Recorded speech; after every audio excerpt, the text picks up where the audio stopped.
Brought to you by the Every Dollar app. Start budgeting for free today.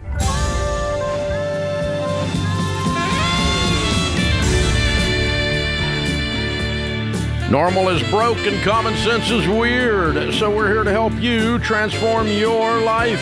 From the Ramsey Network and the Fairwinds Credit Union Studio, this is The Ramsey Show. I'm Dave Ramsey, your host. Jade Warshaw, #1 best-selling author, Ramsey personality, is my co-host today. Open phones here at 888-825-5225. Most of you know I am a lifelong Tennessean, that our studios operate in Franklin, Tennessee, and just south of Nashville, and many people drop by. There's several people sitting out here today watching us. We do the show from 1 to 4 live. Come visit us. And lifelong Nashvilleian as well, which means that as our radio career has grown and whatever else I do around here, career has grown, I've gotten to know and become friends with a lot of the country music folks around Nashville, particularly of my generation. I don't know a lot of the younger ones as well because I'm not that cool, but I know a few of them. But, one of the things I've learned over the years of working with the country music community is there's a few twerps, but most of them are incredible people. The absolute queen of the state of Tennessee and of all the country music artists would have been Dolly Parton. And I just heard a moment ago that she just passed away. And I'm heartbroken. And as all of the world is, I'm sure, but certainly Tennesseans and those of us who, she was an absolutely amazing woman behind the scenes as well as on the stage. Phenomenal business mind. Absolute genius at business, and very well accomplished in the boardroom as much as on the stage. The things that she has pulled off, and Dollywood among them, and many, many other things. And the other thing that she's most known for, among those of us, I didn't know her, but I knew half a degree of separation 46 times, and incredibly generous. Every child in the state of Tennessee gets a free book every year from the Dolly Parton Foundation. She wanted to encourage reading. She grew up in Sevierville, Tennessee, in the mountains of East Tennessee, and reading was a privilege, not an automatic entitlement. And so she wanted to make sure children, regardless of their economic circumstances, had that. And I think the third thing that comes to mind when I think of Dolly is, fourth is the performances and the absolute incredible world-class talent in movie and on stage and everything else. But she, as much as anybody I've ever known in that business, stayed completely out of any kind of politics or social issues. She just said, I just love you. And you're going to have to just accept that. But we're not going to talk about who I voted for, and we're not going to talk about your social agenda, conservative or liberal, because I just love you. And nobody except the ones closest to her know what she actually believed on those things. And because that was not who she was, and she didn't care. She said, that's not my job. And she was really, really good at her job, and her job was being Dolly, the only one ever. I mean, there's very few people you can say a singular name like Dolly, a single first name, and you don't even have to say the last name. Yeah. And as a performer, you had to be really, you had to have seen her and watched her many times. Oh, absolutely. I mean, I don't have a long list of things to say, but I will say the world that I know needed certain people in it, and when they leave, it doesn't feel quite right. And it's people like Prince, it's people like Dolly Parton, it's people like Michael Jackson. And when somebody like Dolly Parton leaves the world, you go, oh, it just doesn't feel right because they shaped the world that I saw. Leaves a hole. Yeah. An irreplaceable hole. Yeah, that's true. And in all cases that you mentioned, force of nature. Yeah. Absolute force of nature. Yeah. And just incredible. So Ramsey's show is grieving with our friends and our neighbors and her husband today, and honoring her as best we can.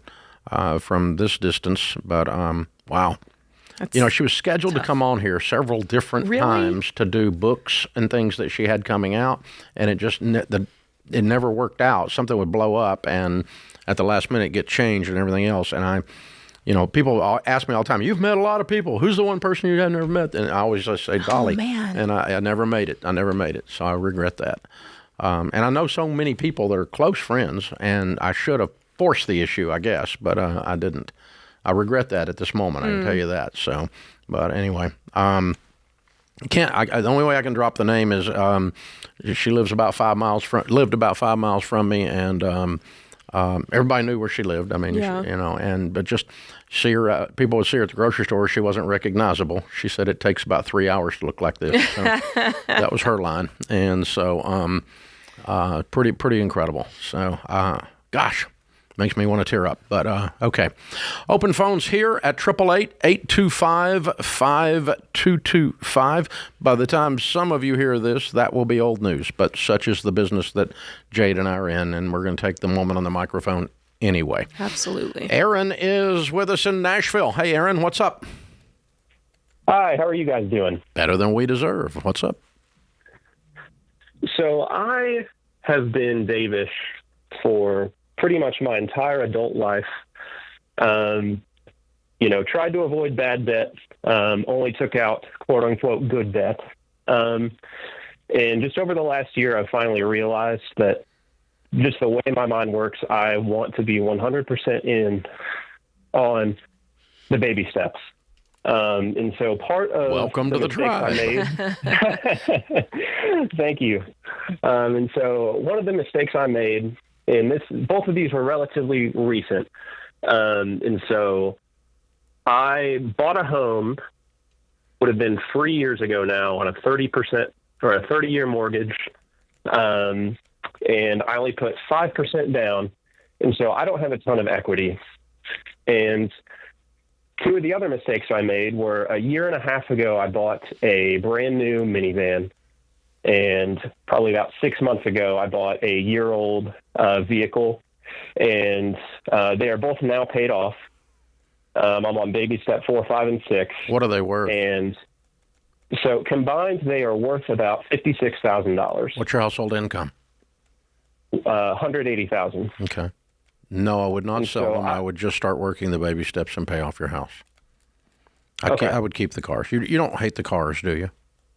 No, we love them, and we think they'll last you just want to be all in, and you just want to be all in and do it right now, not ish.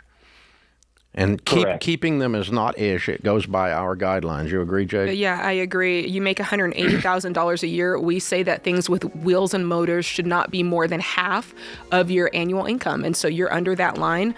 And so, yeah, all's fair in love and keeping the cars.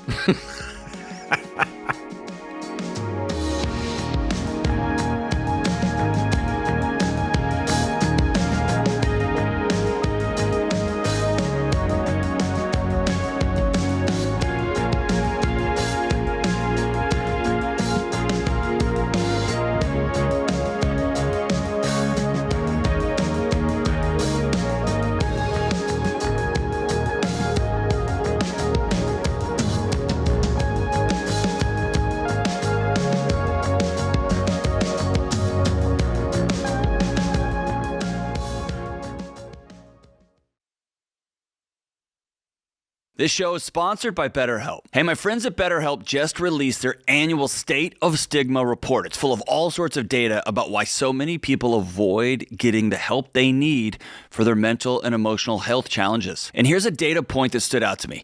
More than 3 out of 4 Americans reported anxiety or depression symptoms just within the last few weeks. If that's you and you're carrying stress, anxiety, or depression, or symptoms of anxiety or depression, just talking to someone can help you more than you realize. I want you to contact my friends at BetterHelp. BetterHelp is an online therapy platform that matches you with one of their 30,000 plus licensed therapists based on your goals and preferences. It's easy and it's super convenient, and you can message your therapist and schedule sessions right in the platform. And if the first therapist you're matched with isn't the right fit, you can switch at any time for no extra cost. Don't let stigma stand in the way of support. Visit BetterHelp.com/Ramsey and get 10% off. That's BetterHelp, weekdays.com/Ramsey.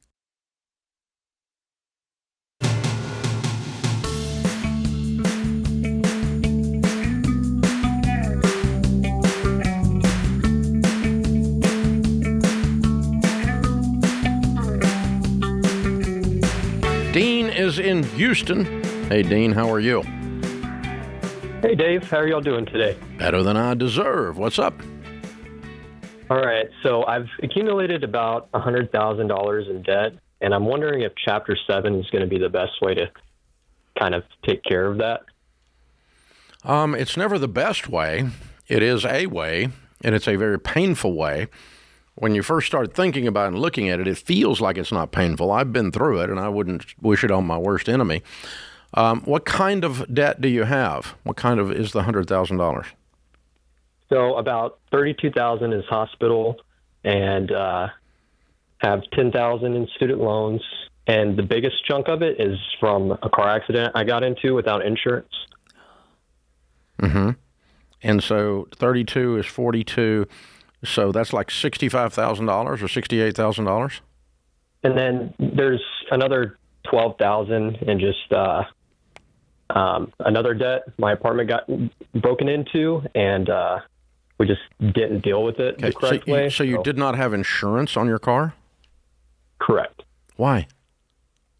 It was just pretty expensive at the time, and I know it's just an excuse, but Yeah, like $60,000 expensive, yeah. Same with the renter's insurance. You didn't have renter's insurance. Is that what caused the $12,000 on the apartment? well, we did have renter's insurance, but it was a $2,500 deductible, and they were trying to charge us much more than that. And at the time, my fiance and I, we had a baby on the way, so we didn't have enough cash to fix the door and pay rent, so we ended up just getting a new place. Got it. All right. Okay. So $60,000 approximately on the car debt. All right. And what do you guys make for a living? How much do you make? I bring in somewhere around 72, self-employed. So And your wife? My fiance, she makes around 30.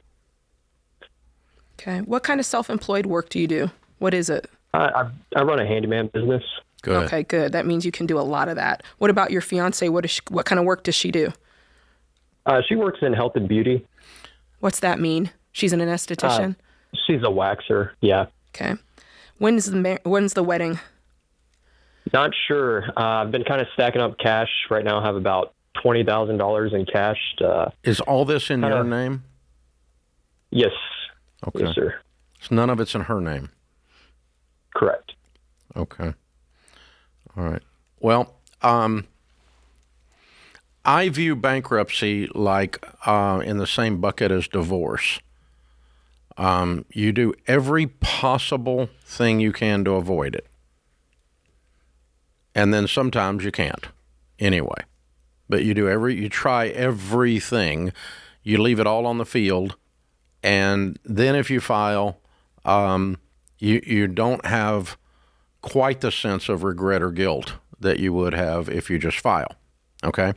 Now, if you file Chapter 7 bankruptcy, you're self-employed making $72,000 a year, your student loan is not bankruptable, so it's going to be there regardless. Okay? The rest of this can probably be wiped out if you pass what's called the means test, and the attorney can tell you that. They check to see if, based on your income, you could pay something towards your debt.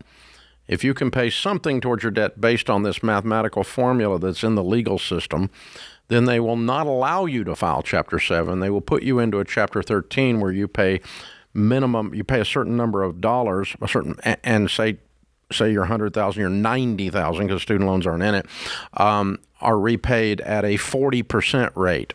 Only $40,000 of it's repaid, or whatever, and it's over 5 years. Okay, and it takes forever, and it's a pain in the butt. And so, I'm a little bit afraid you're going to bump into that with your income being pretty decent. I might be wrong, but I don't know in Texas what the guideline's going to be on the means test. And so you're going to have to find that out if you want to investigate this further. What I will tell you is that with $20,000, you can probably clean up The medical debt. you can probably clean up most of this debt. You can probably pay this debt off at somewhere around, if you could pay it off at somewhere around 20 cents on the dollar, you could be debt-free by negotiating each one of these to 20 cents on the dollar. Now, some of them are going to be a little more, some of them are going to be a little less, but when a debt buyer buys old credit card debt, for instance, bad debt, they typically buy it at a nickel on the dollar. And we see these deals settled all the time for pennies on the dollar, and you could take the $20,000 and work your way through it. That's one way you could go at this. In other words, I think if you called the car wreck, I assume that's an insurance company, right? Who do you owe the money to? State Farm or who? Yeah, it was Progressive, and then they ended up selling it to a company. I tried really, really hard negotiating with them, but they didn't come down any. And How old is it? I just have it. It's from 2022. Yeah, we'll call them again. It's been a while. Mm-hmm. You tried at the time really, really hard, but now they've been sitting on this and they haven't gotten a dadgum dime, and you call up and go, hey, I've got a little money, but I'm going to file Chapter 7. And you're going to get nothing. So instead of doing that, let's cut a deal. And I'll offer you $6,000 for this position. And then let's start the negotiation. And I'll bet you can settle it for, somewhere around $10,000, really. $10,000 or $15,000, somewhere in there. That's, it's since 2022. All you got to do, Dean, is put yourself in that company's position. They bought a bad debt from Progressive from a 24-year-old guy who wrecked his car and didn't even have insurance. They don't expect to collect anything. Well, they paid almost nothing for it. They paid almost nothing for it, and they don't really expect to collect anything. So anything they get's going to be like, wow, we just scored. That's where they're coming from. Now, they're not going to act like that when you call them, but that's where they are. They probably paid $2,000, $3,000 for this debt. Got it. Okay? So I'm going to try all of that. And that will definitely work with the medical. I was going to say same thing with the medical. The medical, it'll definitely work. And I think you can clean up the vast majority of this for the around $20,000. And what you can't clean up, you can put on payments and work out. That's what I would do. That'd be my first choice. Also, before you do anything, I'm going to put you on hold, and Christian's going to hook you up with Guardian Litigation, which is one of our sponsors, and they negotiate with all kinds of debt. I don't know that they can help with your unusual mix, but you can ask them, and we can ask them for you. They're a sponsor of ours. They typically take somebody who's got $50,000 or $100,000 worth of credit card debt, and it's just a little bit behind, and they're freaking out, and they think they're bankrupt, and they're not, and they can work through those deals real easy. It's what they do. But they might be able to help with this, and we'll give them a shot at it. But if they say, hey, Dean, it's really not our thing, then if I'm you, I'm going to go settle most of this for this $20,000. And by the way, you can get married for free at the Justice of the Peace this weekend. But I would not get married this weekend if you're thinking about filing bankruptcy. I would wait until bankruptcy's off the table, because you're making some progress. Yeah, absolutely. On some of these negotiations. And you need you need that $20,000 cash. Yeah, you need it to. And by the way, I don't know what the personal exemption is in Texas. In Tennessee, it's $7,500. If you have more than $7,500, you have to throw it in the pot and lose it. And in Texas, it might be $15,000. It might be $20,000. Texas has homestead exemption unlimited. If you owned a home in Texas, you get to keep it regardless of what it costs or how much it's worth. And Florida does. They're the only two states that have that in a Chapter 7. But look all of that up. Look up your personal exemption in a Chapter 7. You may be losing the $20,000 anyway, or a large portion of it. So let's work on settling it. Let's work on Guardian Litigation, and spend 5 months, 3 months fighting and arguing with these people, and let's get this out of your life. Oh, and buy insurance.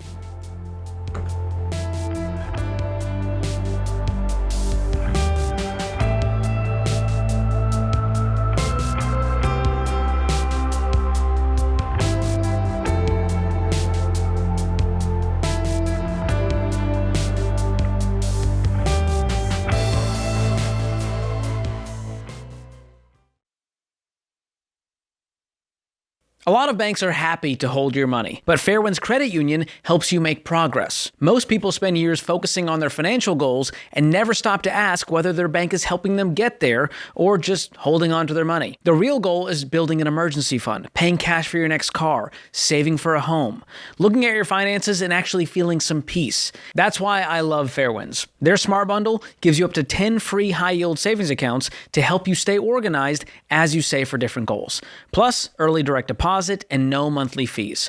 And you get support from real people who want to help you win with money. You can even get the Ramsey Debt is Normal, Be Weird debit card, which is linked to your free Fairwinds Spend Smart checking account to tell the world you think differently about money. So look, if you're working the baby steps, your bank should be helping you move toward financial freedom, not just park your cash. Go to fairwinds.org/Ramsey to open your Smart Bundle and start making progress today. That's fairwinds.org/Ramsey. Insured by the NCUA.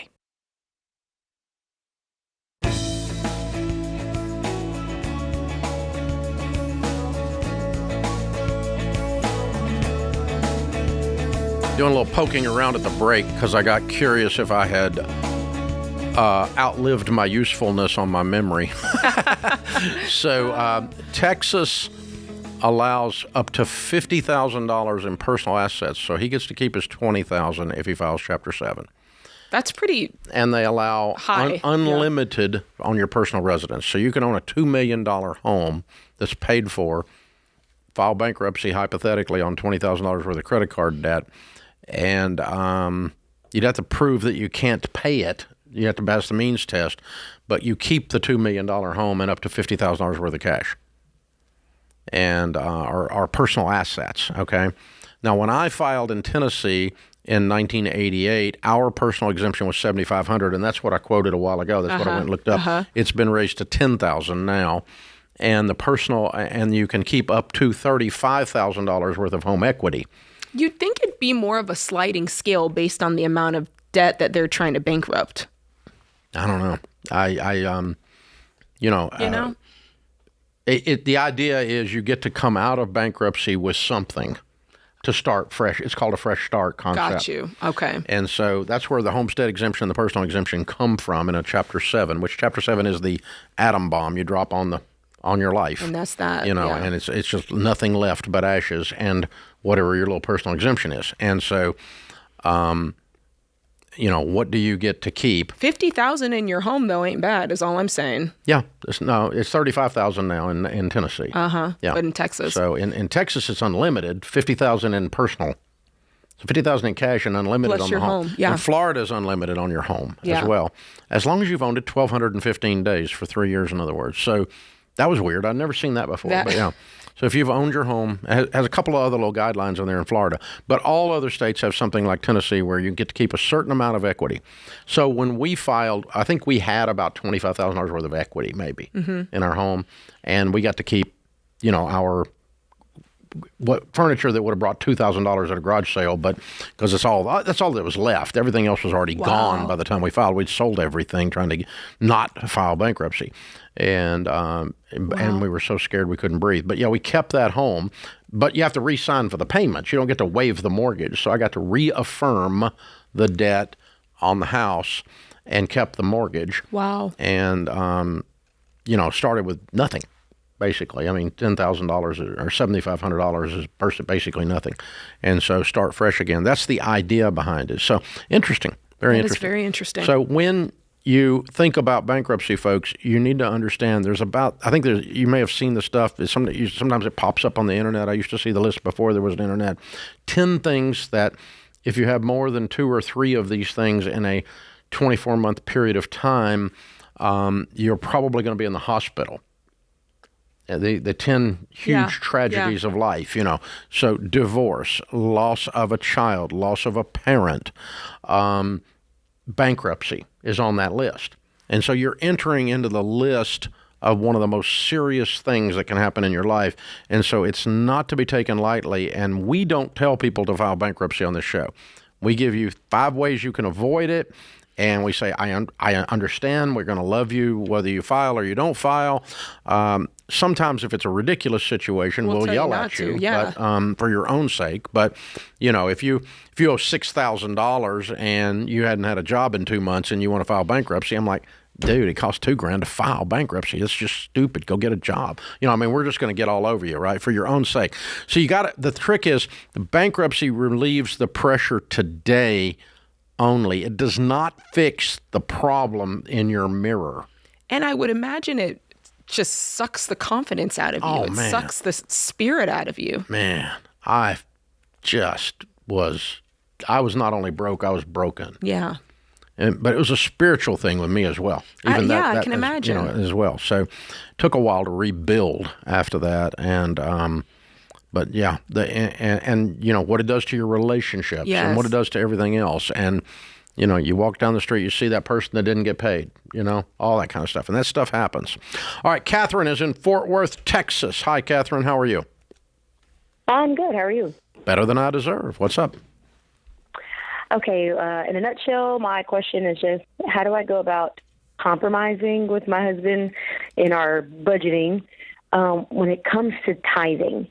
He doesn't really agree with it, and I have, if I'm being honest, I'm not really willing to budge right now, but I'm tired.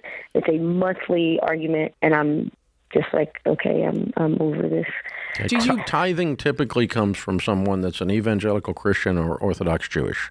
Yeah, are you both those things, either of those things? No. Okay, so I'm guessing you are and he's not. Well, no, I'm not. Like, I guess I wouldn't consider myself an evangelical Christian, but I mean, I do believe, that God calls us to be cheerful givers and okay. You attend a church? Yes. No. You hesitated. You don't either, do you? Oh, I do. You said, do I attend the church? Yes. Is that what you said? Yes. Yes. Okay. But he doesn't. He has kind of chosen that he doesn't want to. Yeah. So, okay. Yeah. This is the problem, not the tithe. I agree. So, again, context, we are rebuilding after him, like, wanting a divorce and all those other kind of things. And, like, for a long, like, at the beginning of our marriage, was a problem. I got tired of the fighting, so I just stopped tithing. And then whenever the divorce situation came about, then we kind of were doing our own separate thing. And that's when I started tithing again. Now that we're trying to come back together, it's basically I'm just like, this is what I feel called to do, and I don't really necessarily know how to compromise about it. Like, how does he feel? 10% is like the minimum. What if you took? Let me just ask this, and I know you've been approaching it from one way. This is just hypothetical.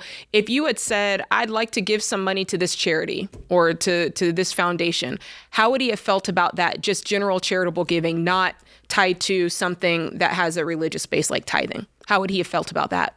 Just generosity. I can't say for certain. I don't really know. Okay. I'd want to know that because I'd want to know that there's some piece of generosity that lives inside of this person. And if there's not, I'd want to get to the bottom of that because that speaks depths about them. So I'd be curious about that. I also want to know, how long have you been married? Now it's 8 years. Okay. Let me back up then. Let's pan back a second. So evangelical Christian means Bible believing. Oh, okay. Well, then, and so we would take our instruction on this question from Scripture, okay? And we can go into what we call the Old Testament, what our Jewish friends call the Bible, the Talmud, right? And find it all over the place. We can also find it in Jesus' own words, and to tithe, to give a tenth. But in nowhere is it a salvation issue, and nowhere is it I gain entrance to heaven because of my giving a tithe. God loves tithers, he loves non-tithers. It's not a sin to not tithe. But your heavenly Father, who's crazy about you, says the best way to live your life, my daughter, is to be giving steadily, and the baseline to start with your generosity is a tenth to your local house of worship, which follows the Old Testament guideline of the storehouse. The Levites were provided for, the pastors, the priests were provided for, the rabbis, and the widows and the orphans were provided for from the storehouse. And so bring a tenth to the storehouse, the Old Testament says. And so that's where the model comes from. That's the teaching. Now, then pan back and say, in your situation, what matters? This doesn't matter at all. No. I wouldn't die on this hill. And the more you argue about it, the more he's probably going to dig his heels in. And this is never going to happen based off of an argument. He's never going to become generous. The tithe should be the result of your faith. It should be the result of your faith, the result of where you place your trust. And that's what's missing here. And so the two of you working on your relationship and coming into agreement about what heaven looks like and what the truth of the scriptures are is 1,000 times more important than whether or not you give a tithe for this 4-month period of time while we're discussing this. I don't predict good things for your marriage until you get aligned on religion. It's the one of the top 4 things that breaks families up.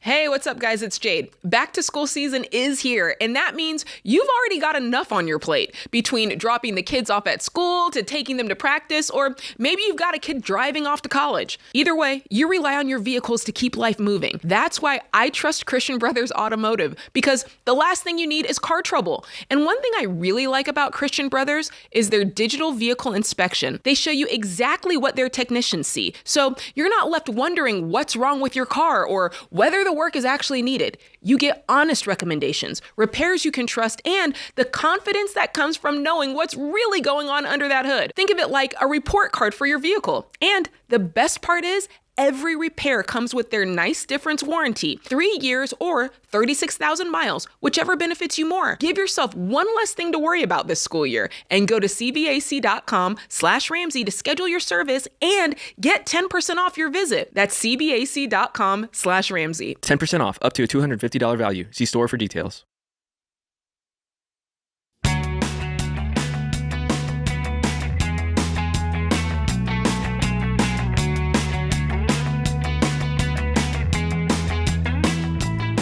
One of the biggest mistakes people make is thinking that they can skip having a will just because they're too young or too healthy or they don't own anything. A will protects your family. It gives clear instructions. Keeps your loved ones from having to guess what you wanted while they're going through a difficult time. Doing a will is an act of love. If you're ready to create one, go to mamabearlegal.com. If you're not sure where to start, text quiz to 33789, and we'll help you figure it out. Caleb is in Raleigh, North Carolina. Hi, Caleb. How are you? Hey, Dave. I am doing well. How have you been? Better than I deserve. What's up? Good. My question for you, so I'm weighing the benefits of either working towards paying our mortgage off early or putting the additional amount towards investing. And the reason I'm calling you is my financial advisor has told me it makes more sense to invest. But being a listener of your show, I've heard contradicting statements from you. So want to talk through it. Well, your financial advisor is wrong, and that's what the data says. Okay. The theory that he's using or she's using is that if you have money invested at 12% or whatever the good mutual fund is bringing you, and you use that to pay off a 6% mortgage, that you cost yourself money. That's the theory that they're operating under. What they're not taking into consideration is the socioeconomic impacts of paying off your home. What we find is people are healthier. Their marriages are stronger, they do better in their careers, and in addition, and all of that amounts to way more than the spread of a mortgage over a mutual fund. Way more, mathematically. And where we see that turn up is when we studied doing the largest study of actual millionaires, not broke financial planners with an opinion, where we talked to actual millionaires, people that were millionaires, and we said, asked them a whole series of questions. We talked to over 10,167 of them. And the number of them that didn't pay off their home and instead borrowed on their home effectively, was what you're doing, to invest in a mutual fund and say, that's what caused me to build wealth, the number of them that said that out of 10,000 was precisely 0. Okay. Instead, what we found was that the typical millionaire in America, the first 1 to 5 million, typically is about half, a third to a half of your net worth is a paid-off mortgage, and the other 2/3 to a half is your 401k and your good retirement investing. But the idea of keeping a mortgage around to the typical millionaire, they laugh at that ridiculous advice. And so do I. And so does Jade. There it is. There's the laugh. Okay. Thank you. And I'm 24 years old. So that's been the big question I'm weighing. Is at my age, does that compound interest over time pay off more than what paying my mortgage off might be? Nope. Because the risk, debt equals risk, and you haven't mathematically adjusted for risk. Taxes you haven't adjusted for. And you know, nowhere in this equation have you figured out what it's costing a relationship or costing you physically or whatever else. See, we can trend line heart disease, anxiety increases in our culture over the last 50 years, and the trend line follows exactly over the top of increasing debt. As card debt, credit card debt, student loan debt, and mortgage debt have increased steadily, so have those diseases. Interesting. Well, no kidding. Of course you have more anxiety if you have a mortgage than if you don't. Hello? Right? Mm-hmm. And of course that affects your heart. You want to know what I think? And this is just something I think. It's not a fact. It's not data. I think that people just like the way it feels to invest their money. And I think they just like to see that balance go up, up, up, up, up. It feels better. It feels like money that they can see and feel and touch more than the equity in their home. Yep. I think it, honestly, I think it just boils down to a feeling. It might be even a subconscious thing that if you have, you know, $1 million in a mutual fund, but you've got $500,000 in a house mortgage, okay, you can access. You can get it. You can get it. You can't get it out of the house. Exactly. And if you want to go buy a bass boat, you have to refinance. That's right. If it's in the house. I think that's, which is another reason to do it, because it keeps you from doing stupid keeps crap with your money, off it. right? So keep your hands off it. It's what we call a forced savings plan. Mm-hmm. So Caleb, I would beg you to become debt-free and stay debt-free and use your most powerful wealth-building tool, which is your income, to build your wealth, and get a different financial advisor, one who's right. He's 24. He's got a long time to build wealth. Yeah, you got plenty of time. You're going to be very, very wealthy, but no. And age really doesn't enter into it because the math is still the same. As a matter of fact, age makes it more pronounced. So we had on the air yesterday, we had a debt-free screen, Rachel and I did, 23 and 22 from northern Michigan. The house is worth about $300,000. Wow. They paid off $140,000 in 22 months. They have zero debt. They make $170,000 a year. So let's juxtapose that young couple with this young man. Okay. And because he said, because I'm young, right? Can you possibly imagine what a couple making above $150,000 a year in their early 20s is going to be worth if they have zero debt payments? I'm going like 33, 34 million. Yeah. We didn't even put it in the calculator. We just put the house payment only in the calculator, and it was $20 million. I'm done. Wow. Just the house payment. Wow. From 22 to 67, you know? And it's just like, holy. That is unbelievable.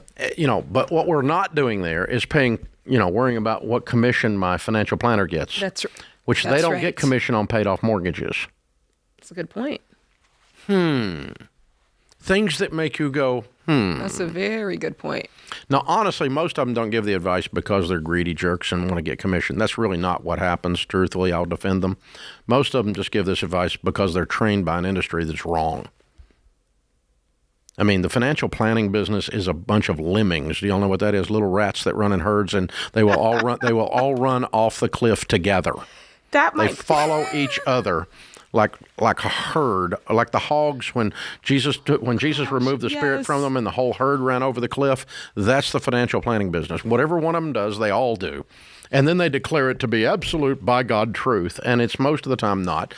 Some of them are CFPs, and some of them are certified financial Pharisees. And so So there's some really good people in that business, and there's some people who haven't had their own thought in years. They just were told what to think, and that's all they think. And then they decided that was truth, like it came out of the Bible or something. Which, and by the way, none of this discussion comes out of the Bible, except the part where the borrower is slave to the lender. That part comes out of the Bible. But the rest of it doesn't. So, I'm not defending paying off the home mortgage based on that, other than you wouldn't be a slave anymore. That's nice. Right. But I didn't make that point to Caleb. I made a math point to him. But there you go. So, gosh, can you imagine? These 20-somethings get in here and they do these debt-free screams, and it's their stinking house. And the house was cute. I'm sure it was. Well, I mean, you thought, but in northern Michigan, you can buy a lot of house. Yeah, I mean, you can. They're out in the middle of nothing. And so, but I mean, you get a good deal. I mean, but it was looked like a little Norman Rockwell painting and the little Norman Rockwell couple. I mean, they were just a power couple. It was unbelievable. Good for them. Yeah, and you're thinking, man, I think we're going to be okay if we Still possible. If we got a few of those around, we're going to be all right. So this stuff works. And to Caleb's point, it works even better when you start young. Absolutely. It sounds like they probably didn't have a ton of consumer debt to pay off. They just went hog on their on their mortgage. He was raised he was a financial peace baby. I wondered, yeah. He was raised in that, and then he was dating a girl who was smarter than him, and so that's what he said. But it's still a ton of debt. If it's $140,000 towards the mortgage, $140,000 is $140,000. If it's consumer debt, it doesn't matter. The fact that you can get intense and really pay something off in a short period of time is but knowing what I know, the amount of data that is in my soul on this stuff. I know. From sitting in this chair for 35 years. I hear that couple and my mind, the math just explodes in my mind.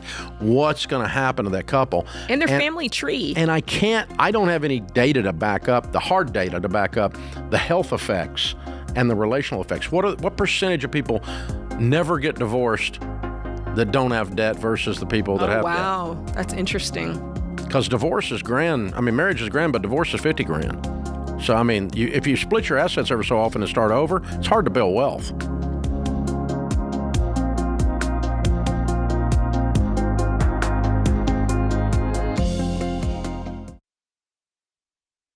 Let me tell you what I get asked all the time. When should I get term life insurance? How much do I need? Is it affordable? Those are the right questions to be asking. So let's take a quick review. The fact is, term life isn't a baby step. So if anyone is dependent on your income, you need to have 10 to 12 times your income in life insurance now. And most people are surprised by how affordable term life really is, even if you're not in perfect health. Look, I understand the hesitation, since most insurance companies make it more of a hassle than it needs to be. Not at Xander Insurance. They're not an insurance company. They're a broker that works for you. That means they'll shop and compare the top term life companies to find the most competitive options on the coverage for your family. For almost 30 years, I've recommended Xander for straight answers, competitive rates, and coverage that actually protects your family. Call 800-356-4282 or go to Xander.com for a quick and easy quote. That's Xander.com.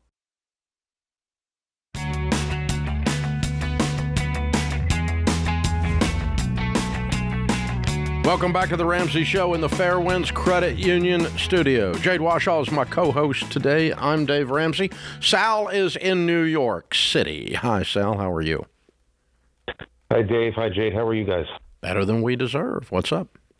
Good. Well, I'd like to start off by thanking you because I am the light at the end of the tunnel, finishing up baby step 2. I'm almost completely out of debt. I plan on being there probably by the end of the year. Cool. Good for you. But part of really the reason why I'm calling is because as much as I'm invested into the Ramsey plan and being in control of my finances, my ex-wife is not. And her behaviors towards money concern me when it comes to our daughter. In what way? Is your daughter going to be hungry? Well, no, but a lot of frivolous spending, the idea of it costs what it costs, things like that. Racking up debt, a lot of debt, take borrowing against 401ks, clearing out 401ks. How old is your daughter? She's 13. Okay. Good. All right. Well, here's the thing. You cannot, you could ask the same question and say, how do I teach my child to do their homework and get good grades if my ex-wife won't? How do I teach my child to have good manners and be a pleasant, kind person if my ex-wife won't? Too. I'm sorry? I said those are also things that kind of that goes with the territory. That's so as well. So what the answer to the question is you can't control what happens over there. That's why we call them the ex. Right. So we don't get to control that anymore. The only thing you can control is what you can control, and it's as for me and my house. This is what we do. Mm-hmm. So here's what I do, honey. You're 13. And when I had 13-year-olds, the thing I always heard is, I just want to be treated like an adult. You ever heard that? Yes. Yeah. To which my answer always was, when you're acting like an adult, I will treat you like an adult. When you're acting like you're 4, I will treat you like you're 4. And within every 13-year-old's body is a 4-year-old and a 34-year-old. Right. And so I have to ask this multiple personality human which one I'm speaking to at the time.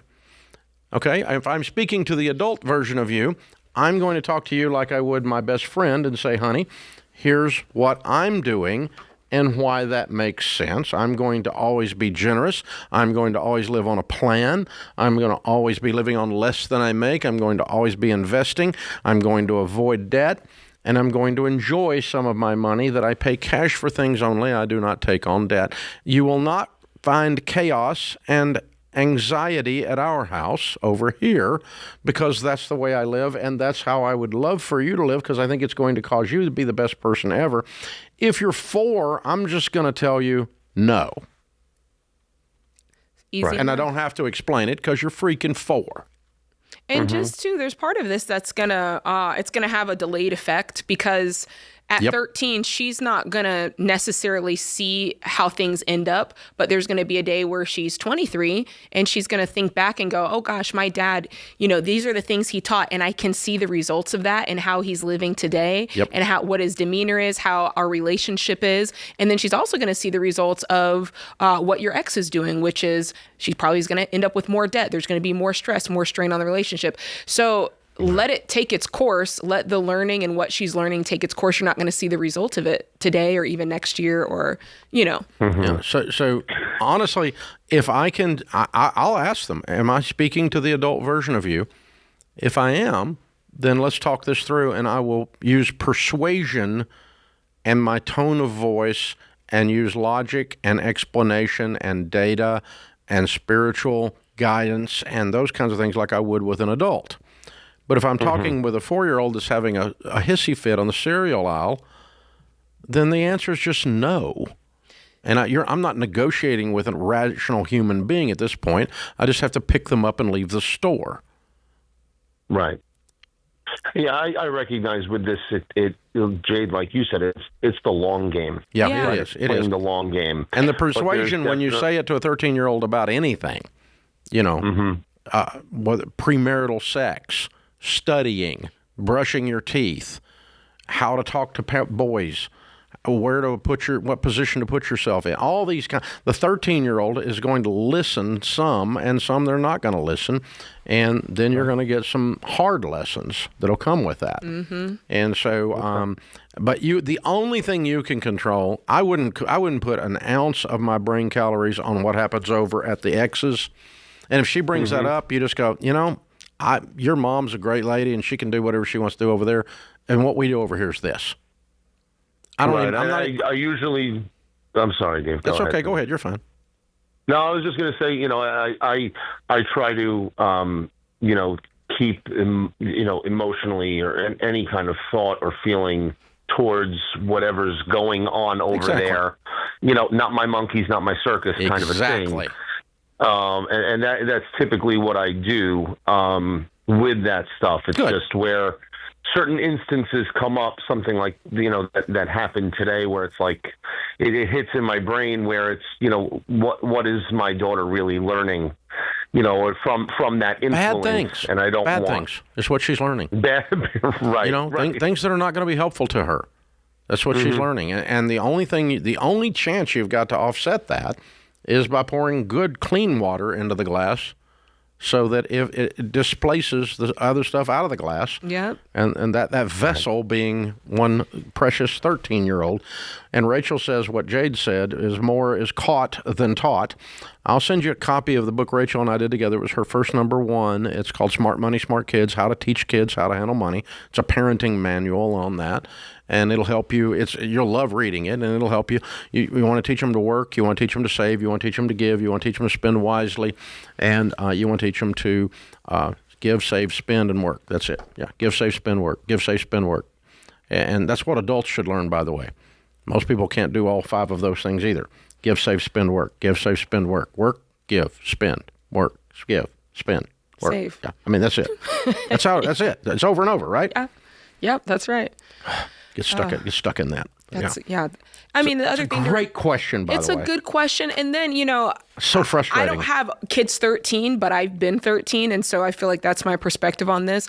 And at the end of the day, when you become an adult, you learn just as much from what your parents taught, so much of what to do and from the mistakes that they made. You learn from both of them. Yep. So it's not oh my gosh, everything I taught my kid wasn't exactly right. They're going to learn either way. Yeah. They're going to learn from the mistakes. They're going to learn from the good stuff. We were talking about that, you and I, the other day on giving at church. Yes. In the old days, you would put a check into the offering plate, and the child would see the parent doing that week after week after week on their day of worship, and every single, and you don't have to say a thing. No, it's just drilled in. Yep. And, the more is caught than taught.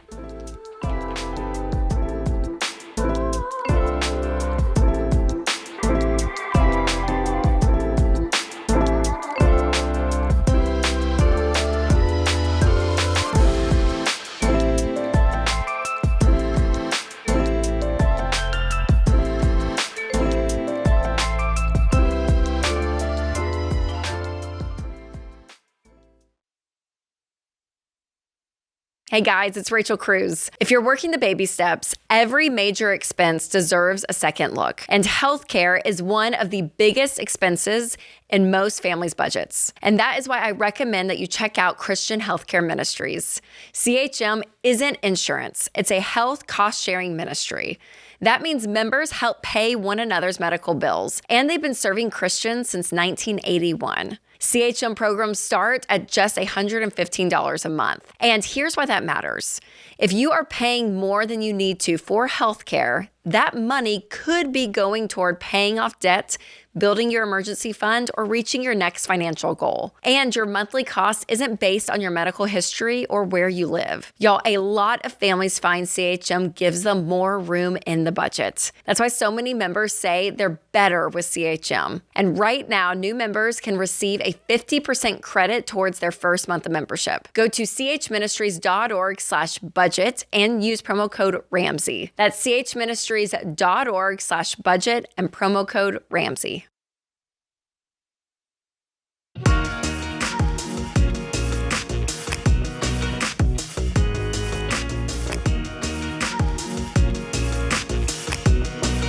Our question of the day is brought to you by Why Refi. Missed private student loan payments can leave you feeling like your financial goals are stuck on hold. Because they are. Why Refi helps borrowers explore low fixed-rate refinancing options that fit your budget so you can move forward, not be stuck. Visit whyrefi.com/Ramsey. Might not be in all states. Alrighty, today's question comes from Sam in Wyoming. He says, my girlfriend believes I'm making the worst decision of our life. A family friend asked us if we wanted to buy their home without putting it on the market. It's a great deal, and an attorney will handle the contract. But we're not married, and I believe we have too much debt at this time. I have about $50,000 of debt and earn $85,000 a year. My girlfriend has around $100,000 in debt and makes $65,000 a year. We are currently renting and living with my brother. Am I making the right decision not to purchase this house? Yes. Now is not the time. You highlighted a reason not to buy this house, but there are several reasons not to, for the love of God, to not buy this house. Your girlfriend is very emotional. She has something in her mind. She's created this picture, this playing house picture with you of you moving into this house that you can't afford and living this lifestyle with your friends that you can't afford. And you have just woken her up from what she thought was a dream, but you know is a nightmare. And so here's the thing. Number one, you're not married. Never buy a house with someone you're not married to under any circumstances. Period. This ends up in what's known as a car wreck. Terrible.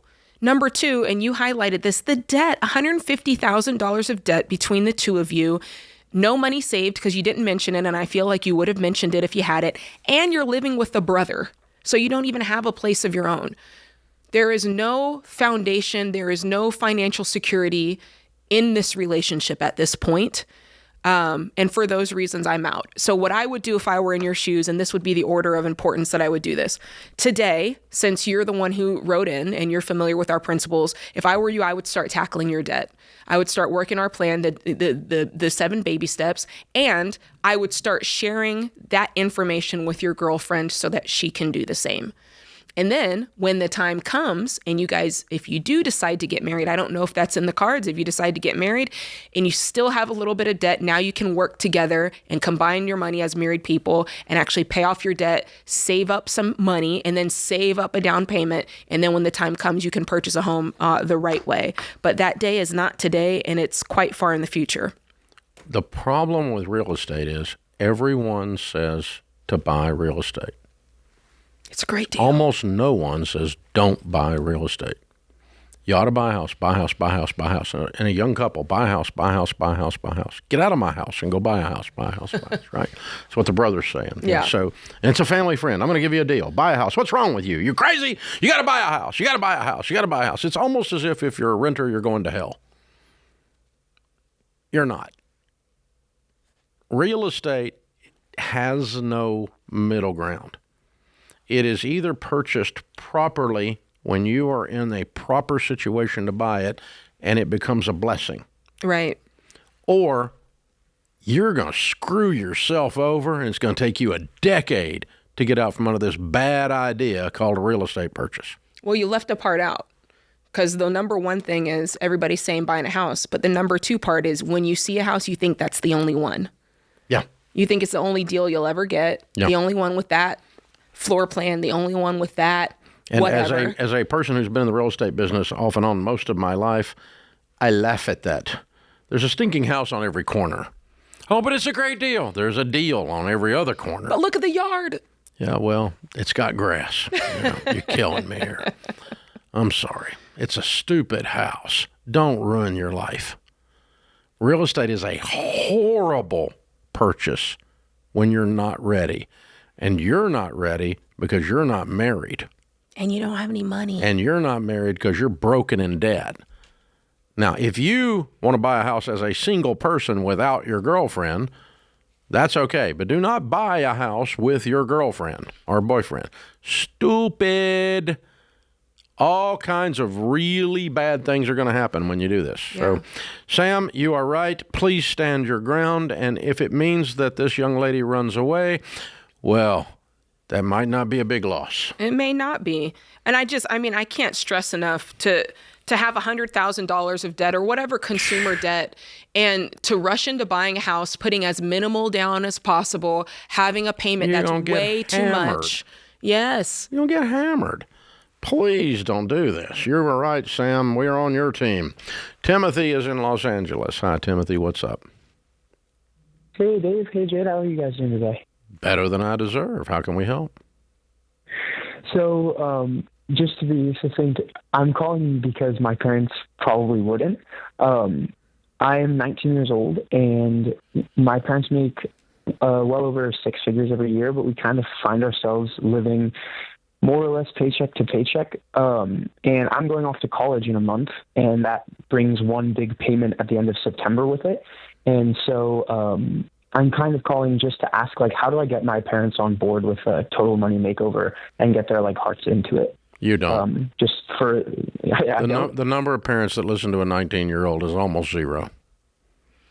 Now, Okay. are you concerned that when it's time to pay tuition in September, there's not going to be any money there? Or how are we paying for your tuition? Yeah, so basically my dad's philosophy on it, just because the income is pretty high, has always been that we didn't need to put anything into any accounts because we would just pay for it when we got there. But as the date gets closer and more logistics get figured out, it's kind of becoming clear that they're becoming stressed about it and I'm kind of becoming stressed about it. And so I know that it will be fine, but it's also just kind of like a thing where I've been, listening for a long time, and I picked up the Total Money Makeover book recently, and it's like all of this truth and like good stuff is here in front of me, and I kind of want to, help bring them the peace that I see in all these stories and all of that. Well, I'm glad that you picked up the book, and that's going to serve you very well in your life. But I agree with Dave. You're not going to be able to change them because you told them that you listened to something on the radio or, hey, look at this book. But I am concerned with you for the tuition. How much? What you said they're just thinking that they're going to cash flow it. How much is due in September? Just about $14,000. $14,000. So the conversation I'd be having, and I think this is fair, this is not you overstepping. I think it's fair to say, hey, Mom, Dad, tuition's due coming up here in less than a month. I just want to make sure the plan is still what we talked about, that I'm still going to be able to sign up, because if I'm not, I want you to tell me so I can start thinking about what my options are. And so I can start thinking about if I have to push to next September, if I have to start thinking about maybe picking up a job to help pay for this. I just want to know, I want to open up the lines of communication. That's good. That's good. Yeah. But Timothy, overall, your heart is good to want your mom and dad to learn something that you have learned and you're excited about. But truthfully, sir, it's what we call the powdered butt syndrome. Once someone has powdered your butt, they don't want your advice on money or sex. And so you're never going to be able to advise them on either one of those things, even if you're a 40-year-old financial planner and your father is broke. Maybe then he will ask you a question. But he's certainly not going to ask a college freshman who's just out of high school because he read one book, and he's not going to listen to you. And I don't mean that disparagingly towards you. It's just the way things are. And so it's the most difficult thing you can do. Now, what you can do is you can just say, Mom and Dad, I read this book and I loved it. I think you might like it, and just leave it on the coffee table. And then see if they pick it up. Maybe I can get to them. Right. Now, I do want to say this to you. I know you're probably moved off the line, but what is an absolute no-no is if they start talking about student loans that you can both sign for, the answer is no. Correct. No student We're loans for not you, doing Tim. any student loans. You're not signing your name I'm not with... signing up for any debt. We're going to find another way to go to college if you can't do it, Mom and Dad. You're right. Good catch. Good catch there.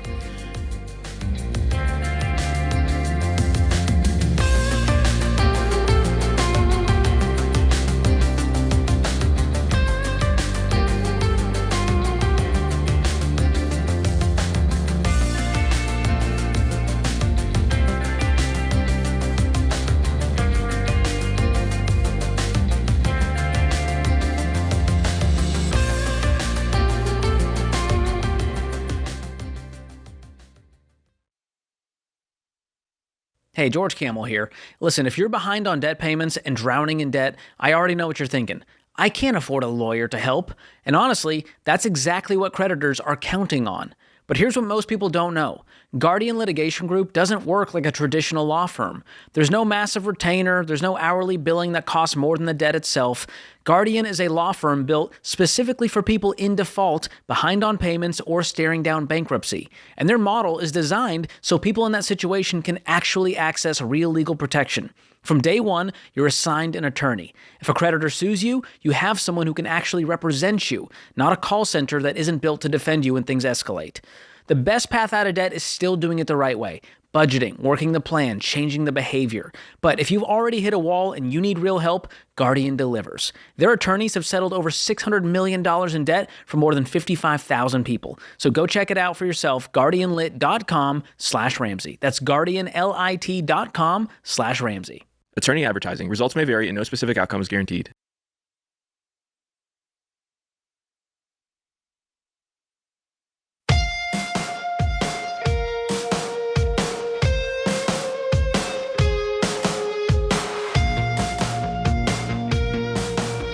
Michelle is in Sacramento. Hi, Michelle. How are you? Hi, Dave. Thanks so much for taking my call. Sure. What's up? So my husband and I are just getting started here, and we're kind of at a crossroads. And we just started a family, so there's nothing like a baby that gets you thinking a little more critically about the future. Amen. And what a wonderful thing. Yeah, it's amazing. It's the best. So basically, we have $100,000 between student loans and auto loans. We have about $1 million in stock. He makes $145K. I make $175K. And I would love to be a stay-at-home mom one day, so I can have a bigger family. And I just don't know how that looks like and how. Where'd you get $1 million in stocks? Lucky, I guess. No mutual funds in the mix? No. Lucky. I mean, wow. It just dropped in your mailbox? What do you mean? Y'all invested or you bought stock or what? It was awarded through work. It's all one stock? Yes. Oh. Okay. Yeah. Very, very scary. Yes. Very, very dangerous. So, are these restricted shares? Are you able to sell them? I'm able to share them. Good. Okay. Well, first order of business, if I woke up in your shoes, I would be terrified. Amen. Okay. I'm a little stressed out. I don't know what the best I'd be terrified that all my money was on one horse and he might fall and break his leg. Yeah. Okay, so the first thing I'm going to do is learn a word called diversification, which means to spread around. So I'm going to cash out this stock, and I'm going to set aside the money for taxes that are created, see a tax professional and see how much it is. And then I'm going to pay off all of my debt, and then I'm going to invest the stock in good growth stock mutual funds. Now, what did your husband, this all was given to him as compensation? Yes. So he didn't pay anything for any of this? There's some ISOs that were paid for before, but not much. The large sum is just awarded, So you're going to have a lot of taxes if you do what I'm talking about, but I'm going to do it anyway because I'm afraid you guys are going to get baked if this company slips just a little and stubs its toe. It's going to cost you $200,000 that you don't have. So I'm going to get out of this business of owning one stock. Your husband's not going to like this conversation. I don't care. He's wrong, okay? Because he thinks he knows what this business is going to do, and he doesn't. He's not in control unless he's the owner of the business. And even then, he's not in complete control because sometimes the marketplace will still kick you in the teeth. And so, anyway, all that to say, I'm getting out of this, and let's pretend that we spend $250,000 on taxes and we pay off $100,000, $140,000 in debt, so we're 100% debt free. We also have. I'm sorry. 550. Sorry, we also have a home loan that's $550K.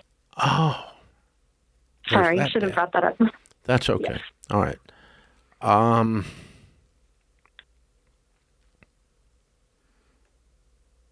Okay, I don't think I'm going to win this discussion, but I'm going to tell you, you called and asked, so I'm going to tell you what I would do. Yep. I would cash out the stock, I would pay my taxes, and I'd pay off all my debt. I don't think you're going to have anything left. Yeah, exactly. So that's what I'm scared about is how to... If you don't have a house payment and you don't have any debt and you never borrow money again because you live on a budget, you probably can make it on his 145. Plus, I bet he's continuing to get stock, is he not? Yes. Does he have just a normal, does he have the ability to invest through a 401k into, mutual funds or into funds? Yes. Okay. I would set my 401k up, but how much stock does he get a year in value? How much money in stock does he get once a year? About $50,000. Okay, so he actually makes $195. Mm-hmm. That's what I would do. Okay. I would cash that stock out, and I would invest in the 401k heavily every year. Okay. And live off of $195 in Sacramento with zero mortgage and zero debt of any kind. You can do that. Okay. And then, okay. That sounds good. But it's I not. just wanna This be is not able- an easy it just sale. Seems like a lot. This is a very tough it sale. just seems like a lot of money, and I just want to set up our teachers so that we can give more to church, give to our parents if possible, set up our kids. Well, if you're making $200,000 a year, and you're what, 28 years old? How old are you? 28. Huh, look at that. Almost like I've done this. Way to Okay. go. And so, you're 28 years old and you make $200,000 a year and you don't even have a mortgage. I think you can invest and you can be generous, and I think you can build a wonderful life and become multimillionaires.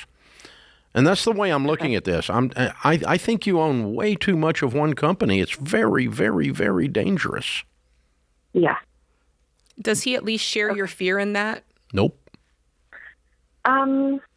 Actually, we're both probably overly confident. In that company, because that company's always done well. But that's what we call the myth of continuity. There's one thing is for sure. Things are going to change. They're going to get worse or they're going to get better. This idea that things are going to remain the same is mythology. Okay. And so I don't know. I do know the first time I ever ran into this was about 35 years ago. I used to do one-on-one personal counseling in those days, and I sat down with a lady who had $1.2 million with a name brand company that if I named it, every one of you would know the name of the company. And she had $1.2 million in company stock, and she was 78 years old. Whoa! At least she had $1.2 million before she came and saw me, because in the 6 months before she came and saw me, she lost 30% of it because that company had a bump. And so she didn't. She really had about $780,000 by the time she got to me. And she sat in my office and cried. I bet she did. And I'm 78 years old. What am I going to do? And I'm like, well, we're not going to stay in this position. We're going to get out. And you mean I got to pay all those taxes? And that yes. was painful too. Well, what about my company that I've trusted all these years? And I'm like, you trusted not only them for your income, you trusted them for your retirement. You can't trust them for both. That's bad. You should have retirement on your own and trust them only for your income. So, no, I would not be keeping any of this company stock. I don't own any single stocks, Michelle, by the way. Not one. Not one. Not one. Hope that helps. Wow, that's tough. Wow, sir. Mike's in Houston, Texas. Hey, Mike, what's up? Hey, Dave and Jade. Long-time listener, first-time caller. Love you guys. You too. How can we help? So my wife and I have been debt-free since 2020. We're in baby step 4, 5, 6, cruising along. My question is, how do we set boundaries with my mother-in-law about childcare and cost? So we've paid her since my daughter, she was born in 2014, to take care of her, and then during the summers, and then my son was born in 2020, and she's kind of done the same thing for all these years. So we end up paying her now about $800 a month, which I know is a bargain, but I feel like that's taken away from a lot of our saving power now. What would you do if she wasn't caring for them? I know. We would do all of these things on our own. So now the kids are in school. Okay, so you don't need child care now. You're doing it as a favor to her? No. Yeah. So there's kind of this, she hasn't worked for so long and doesn't really have a plan to go back. And so now we just need help with how old is your oldest conversations.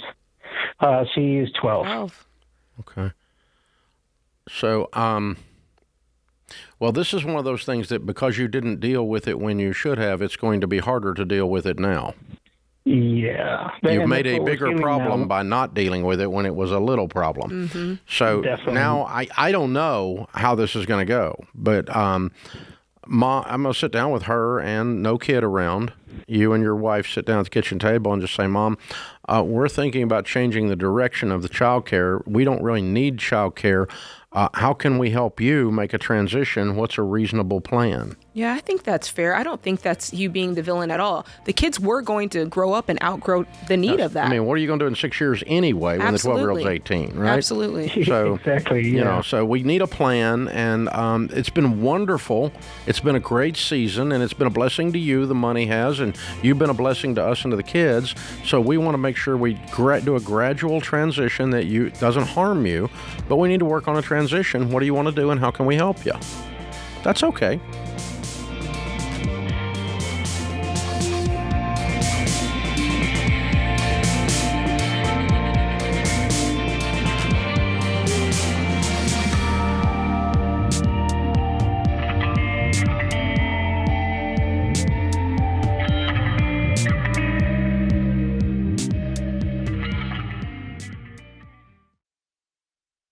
As your business grows, everything becomes more complex. There was a time when Ramsey Solutions had too many disconnected systems and not enough visibility across the business. We wasted too much time chasing information instead of making decisions. That's why we got NetSuite. NetSuite brings your financials, inventory, CRM, and more together in one place. More than 44,000 businesses run on NetSuite, including Ramsey. And now they're taking the next step with NetSuite Next, making it easier to put AI to work across your entire business. NetSuite Next helps you make the most of your time, automating routine work like forecasting demand and following up on overdue accounts. With NetSuite Next, AI is built into everything you do, so you can ask it questions just like when you're talking to a member of your team. And right now, you can try NetSuite Next for free. If your revenue is at least 7 figures, go to netsuite.ai/Ramsey. That's netsuite.ai/Ramsey.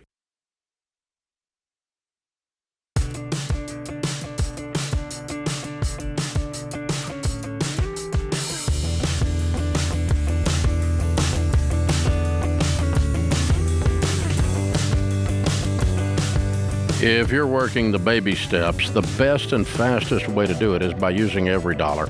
It's more than just our budgeting app. Now, the whole Ramsey plan is built right in. You track your progress, you get personalized recommendations and coaching for your situation that'll sound just like you were here on the air with us. It'll help you free up more money, work the plan faster, get out of debt, become wealthy. It's like having one of us walking with you every single day. Start EveryDollar for free by downloading it in the App Store or Google Play. Crystal is with us in St. Louis. Hi, Crystal. How are you? Hi, Dave and Jade. Thank you guys for taking my call. I appreciate it. Sure. What's up? So I have a little bit of a dilemma. I think I know what you're going to say, but I want to hear it, I guess. Okay. So we're building a house right now, and I'm afraid that we're going to be house poor. So a little bit of backstory is we're debt-free. I'm 29. My husband is 33. The only thing we owe on now is our house that we're building, and it's just kind of snowballed. We didn't put enough money in things like we forgot about some stuff like the septic, expensive things. So we have 40 acres that's paid for, and then we built a big shop. We're living in the shop now while we finish the house. So all in, when we're finished, we'll have about $700,000 in this place. We have quite a bit of equity in it. We could probably sell for like 1.2 in our area, and how the market is right now, which is exciting that we have that much equity. But my husband is the only one working right now. We have 2 kids, and there's just no child care where we're at under 2. So we have a 10-month-old, so I'm staying home with him. I do plan on going back to work, and I'll make about $35,000 a year. He makes about $120 right now. So our house payment is a big chunk of our income right now, which we're still making it fine. My husband does side jobs, excavation work and flipping vehicles on Marketplace, but I just hate having to rely on that to come up with the payment. What does he bring in every month? What is your monthly income, including all of his side hustles? If he does the side jobs, it's probably about $8,000 a month. If he doesn't do the side jobs, probably $6,000. Just his, and how much your house payment is what? Whenever it's done, it'll be about $4,000. So it's half of when he's going, or 70% if he's not doing side hustles. Oof. Yeah. Correct. Yeah, and so I know that 25% is what we need to shoot for in a 15-year mortgage. My question is, should we finish building? We're probably about 2 months done. 2 months and we'll be done building. Should we finish building and just turn around and sell, pocket like $600,000 and find somewhere and pay cash, which sounds great, or stay in the school district we want and just I go back to work in a year and he just pick up even more side jobs and just really work on, hounding down this debt to be able to stay where we want in the area that we want? The hard part for me with that strategy, with option number 2, is even if you went back to work, you were bringing around $2,000 a month in. So that gets you back to the $8,000, which now you're at 50%. But that means in perpetuity, he would have to be doing all of these side hustles forever and ever. Amen. Until your incomes come up. Yeah. Right. You're going to. I'm sorry, Crystal. This is a horrible thing. It is. This house, you love this house. It's got your heart and soul in it. I can hear it in the way you're describing it. It's got a piece of ground. There's a piece of dirt there that goes with it. Oh, my gosh, this is just wonderful. Everything is good except your finances. You're going to be broke. And you'll end up disliking the house and disliking the property because of what it's costing you, not just in dollars and cents. You're not going to be able to do anything, and everything that happens when things happen are going to end up looking like new debt. You don't have the margin to save up for. You don't have a margin to save up for the next car. You don't have the margin to save up for the kids' college. You don't have the margin to save for your investing for your future. You're just broke people living in a big house. Well, yeah, I should say that we have about $60,000 also in the bank. I've got about $30,000 in my retirement, and the older kid has about $7,000 in. Yeah, that's before you took out a mortgage that was 70% of your take-home. Right, and I mean, I love that you told us that, but what does that mean to you? That doesn't change the situation that this is 50, in some cases 75% of your take-home pay. Yeah, I guess it doesn't change it. You're right. It just makes me feel like a little more comfortable having that little bit. If I'm short $1,000, I can take it out of that. Right, but Dave, what Dave when that's gone, what are you going to do? Because you're going backward the whole time. What Dave highlighted is the thing I want you to be thinking about, which is it's going to cost money to do the things that are going to be required out of your life. Save for kids' college, help your kids, buy their first car, take a family vacation. Those things require margin to save up sinking funds for or to invest for. You don't have any margin. Yeah. And you need to keep the emergency fund. You don't want to, drain that down and dwindle that down, and before you know it. This is not an emergency. This is you refusing to face reality. So if I'm in your shoes, what I'm going to do is sit down and have a serious discussion about our incomes, and not in 2 years when I go back to work. I've got to go back to work now. Man. And we both got to get our income up. And if we can't do that, then what we're saying is we're not willing to trade those hours of work and those changes in work for this house. Because this house is not a blessing right now. It's a curse. I know it feels like a blessing when you walk out in the yard and you're looking at it and you smile. But then when you turn back in and you go to the kitchen table and the checkbook's laying there, that's when you know it's a curse. Yeah. And so it's... when you're strapped to something like this, it does not bring joy. And so I want peace for you guys. I want joy for you. I want prosperity for you. And the numbers you're giving me make me ache for you instead. So if I were in your shoes, I'm going to work on this for a little while. But after the first of the year, when the grass starts getting green early in the spring, I'm putting this thing on the market if we haven't changed our career track substantially by then. I wonder if there's any way, 40 acres is a decent amount. I wonder if there's any way if they sold off some of those end pieces and took that cash. Might parcel it off and sell off a couple 5-acre tracts or 10-acre tracts and dump that onto the mortgage, get the balance down, and take some of your $60,000. You got too much sitting there. Throw 30 of that in there and see if you can't get this balance down to where you can swing it. That's not a bad idea at all, Jade. Kind of destroys part of the dream, but it does. But the dream's turned into a nightmare from where I'm sitting. Yeah. And that's, this is rough.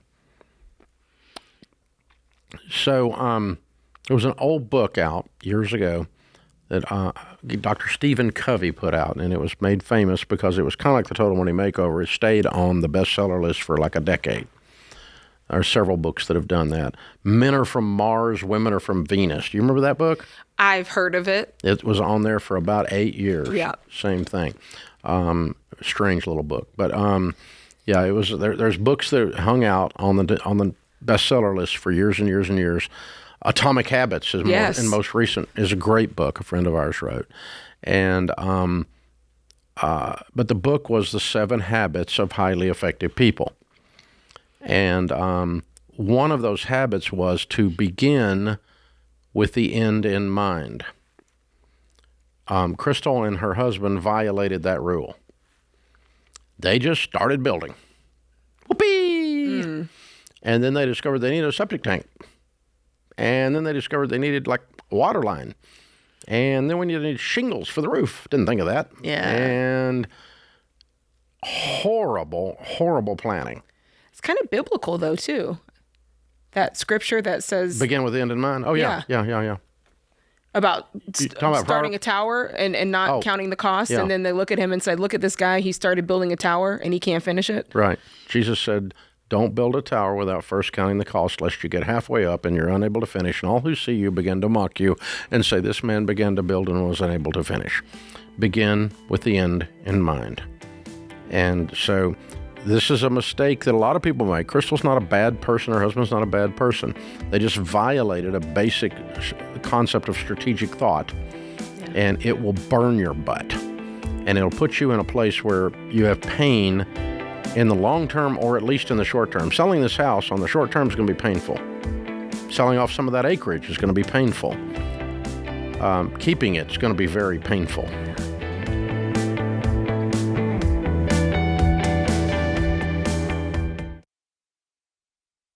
If you or someone you love is dealing with a complex health issue, navigating the healthcare system can feel like a full-time job that you never signed up for. Several months ago, my family experienced multiple emergency healthcare situations, and little did we realize what kind of nightmare we were in for beyond the medical issues. Dealing with different schedules and signatures from different providers, scheduling appointments, decoding all of the medical jargon, figuring out medical billing, and the mountains of paperwork. All of this on top of being sick or scared and dealing with the challenges and disruptions to our home. Like me, most people go through this alone, but not anymore. The next time a medical challenge arises in my home, one of my first calls will be to Solace Health. Solace Health is extraordinary. They pair patients with a personal advocate, someone with an average of 16 years of healthcare experience whose entire job is to fight for you so you get the care and honest answers you need. And Solace is covered by insurance. They handle the paperwork, battle claims denials from the insurance companies, and make sure you're not getting lost in a system that was intentionally designed to be confusing so you and your loved ones can focus on getting well. With Solace, you have someone who knows how to fight for you and who will. Go to solacehealth.com/Ramsey or click the link in the description to see if you qualify. It takes about 2 minutes. That's SOLACE, solacehealth.com/Ramsey. Must be 18 or older. Advocates do not provide medical or legal advice.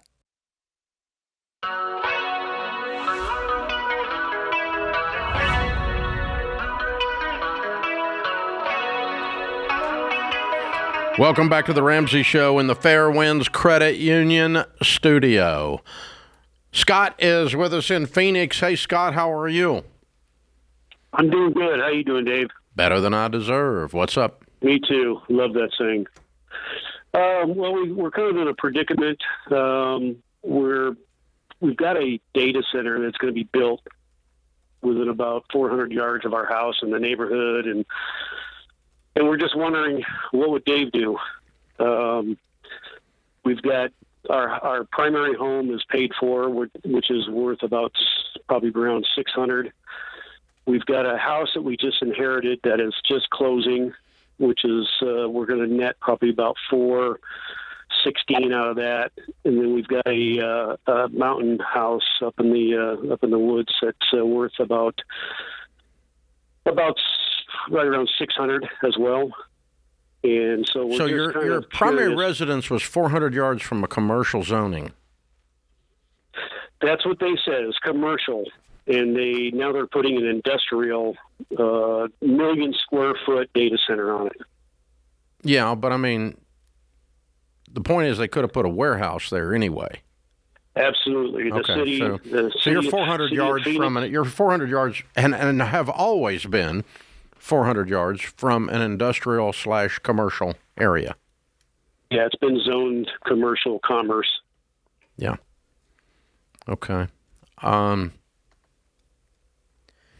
So we're both retired. What I'm trying to navigate is the actual facts of the impact of this versus the obvious emotions of it.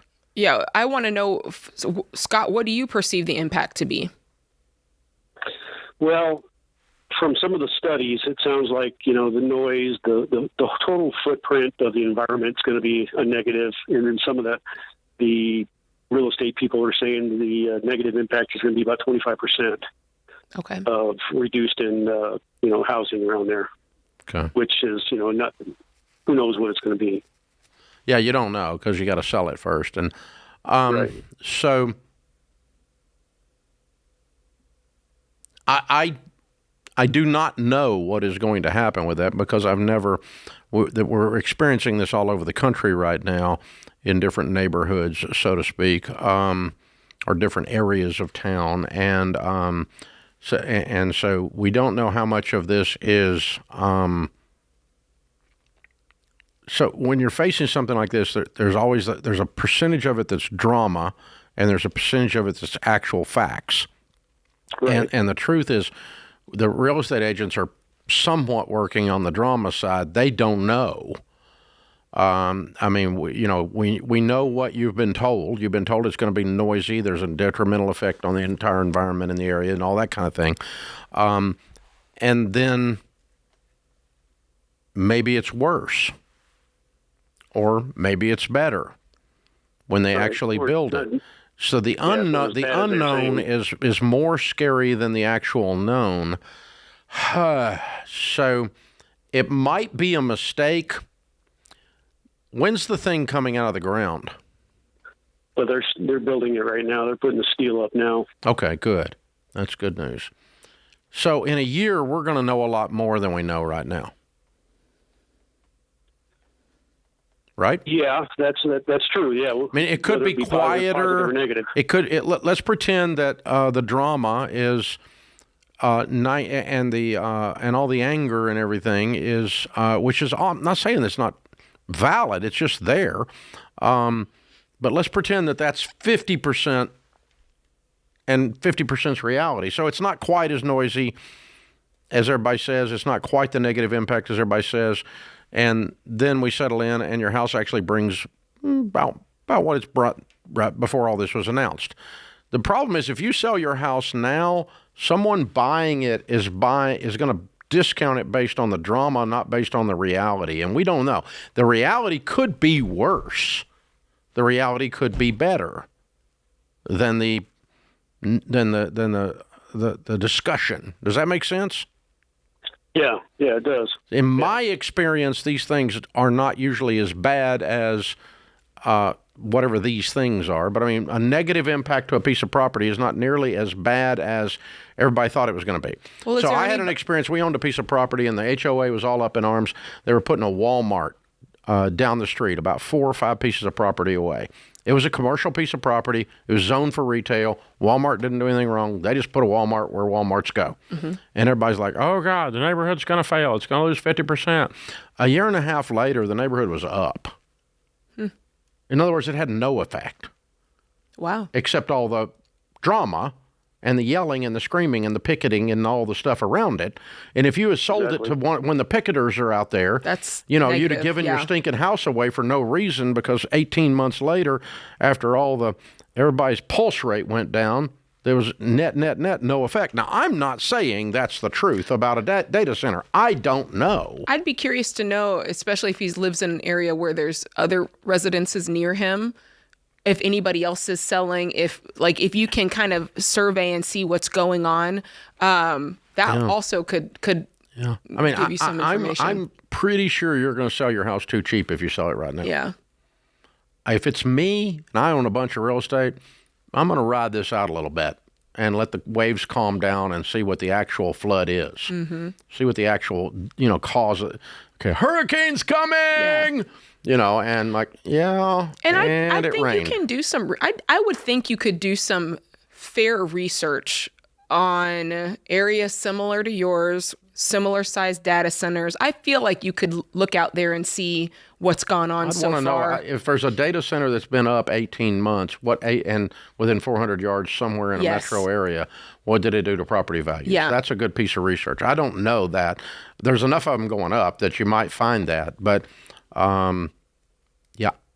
my life experience tells me that the drama is always worse than the reality. Generally. And it's not always, but I mean, often enough that I'm going to probably sit there and ride this out, unless I did research that told me otherwise. Uh-huh. Yep. And I got to believe it's still somewhat new, but I feel like there's something out there. There's got to be some numbers out there that'll give you at least a sense. But I'm pretty sure you're going to sell your house too cheap if you sell it right now. Yeah. I could be wrong. I mean, I really am just discussing this with you out loud. I don't really have any data or anything to back this up, other than years of real estate and stuff like the Walmart example. Those are real things. that really happened. I mean, and but the number of times. I mean, but it's kind of like, for me, it's the hurricane is coming, and then it rains. And the wind blew for 4 hours, but we all acted like that the house was going to be completely blown over, and it was basically a rainstorm. Yeah, it may not affect you because much it at all. wasn't what everybody. But you kind of got to prepare for it emotionally, but didn't happen. And so I don't know. Can't think of. I mean, anything else you could figure out where there was an environmental impact to a property close to a residential. What did it actually do?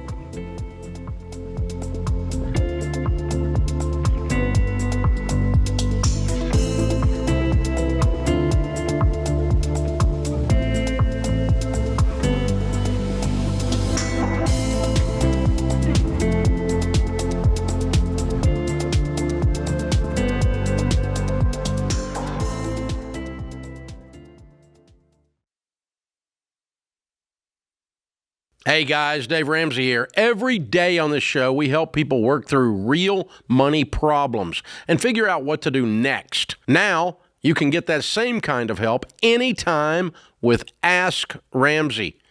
Ask your money question and get answers built on Ramsey principles we use on the show. Whether you're making a decision or just want something explained, Ask Ramsey is here to help.